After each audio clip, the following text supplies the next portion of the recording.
پرسی ئازادی لە کوردستاندا بەرەوکوێ ئەچێت و چی ئەخوازێت لە بەرامبەریا بکرێت بۆ ئەوەی کە تۆ ئاماژت پێدا ئەم فەزای تۆقێنەر و فەزای ئازادی بکرێتەوە نەک تۆقێنەر.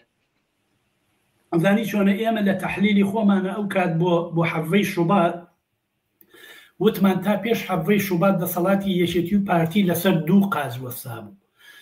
قاچێکیان هێزی سەربازی بوو، قاچێکیان خۆشباوەڕی خەڵک بوو بە دەسەڵاتی یەکێتی و پارتی، بەوەی کە ئەمانە چاگە بن، بەوەی کە ئەمانە لە میلەتی خۆمانن، بەوەی کە ئەمانە مێژووی دوور و درێژیان هەیە، خەباتیان کردووە، بە هەر حاڵ لە خۆمانن، کوردن، هاو زمانن، هاو نەتەوەن، فلانن ئەم خۆشباوەڕی هەبوو. لەدا حەڤەی شوبات و ئەوەی کە یەکێتی و پارتی دەستیان کردەوە مناڵی 8 ساڵیان کوشت و پیری 6 ساڵیان کوشت، ئیتر ئەو پای خۆشباوەڕی خەڵک نەما بەرامبەر بە یەکێتی و پارتی.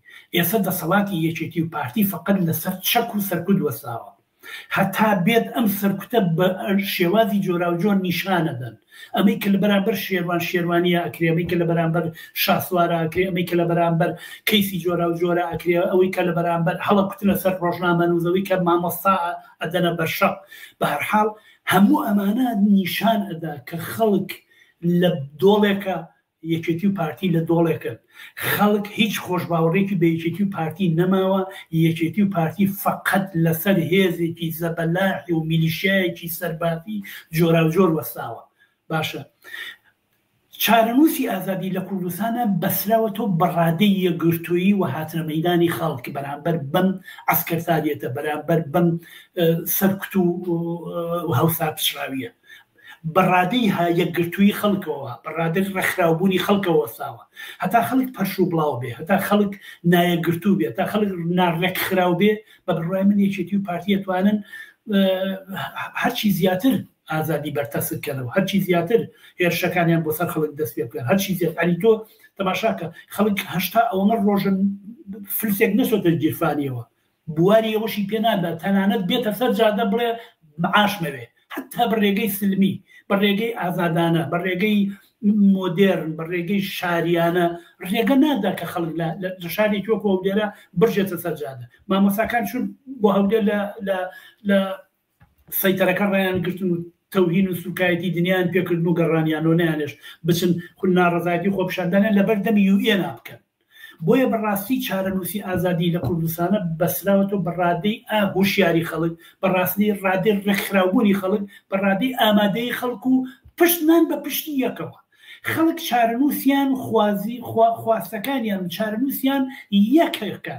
بڕوا بکە ئێستا لە دەوری مەسەلەی موچە هەمووی بە یەکەوەیە، سایەخ تەکسیەک و دوکاندارێک و بەقاڵێک و مامۆستایەک و فەرمانبەرێک و خانەنشینێک هەمووی هەر یەک شت کۆی کردوونەتەوە کە معاشیان نییە. ئەوەی کاری کە ئەیکەن پاریان نانێ، یا ئەو کاری کە کردوێتی و خانەنشینە نایان دەنێ. ئەمان ینی خەڵک لە دەوری ئامانجی یەکگرتوونی، لە دەوری خواستی مشتەرەک کۆ بێتەوە، نەک لە دەوری بیر و باوەڕی مشتەرەک، لە دەوری خواستی مشتەرەک. ئەم خواستە خواستی سەراسەریە، بۆیە دەبێت خەڵکی لە پێشڕەوان و ڕەهبەرانی ئەم بزوتنەوەیە بیر لەوە بکەنەوە کە چۆن بتوانن نانەوەخانەکان، چۆن بتوانن چێشتخانەکان، چۆن بتوانن خاوەن تەکسیەکان، چۆن بتوانن فەرمانبەران، چۆن بتوانن مامۆستایان لە دەوری یەکتری کۆ بکەنەوە لە دەوری شتێک کە ئێمە مافی ئەوەمان هەیە بژین، مافی ئەومان هەیە کارەکەین، پارە بین بە مناڵەکانمان، پارە بین بە مناڵەکانمان بچێ بۆ مەکتەب، مافی ئەوەمان هەیە کارێکەکەین موچەکەی وەربگرین. ئەمە شتێکی مشتەرەکە ئەتوانێت خەڵک لە دەوری کۆ بێتەوە یەک هێزی عەزیمی جەماوەری لە کوردستانە بکەوێتە ڕێ.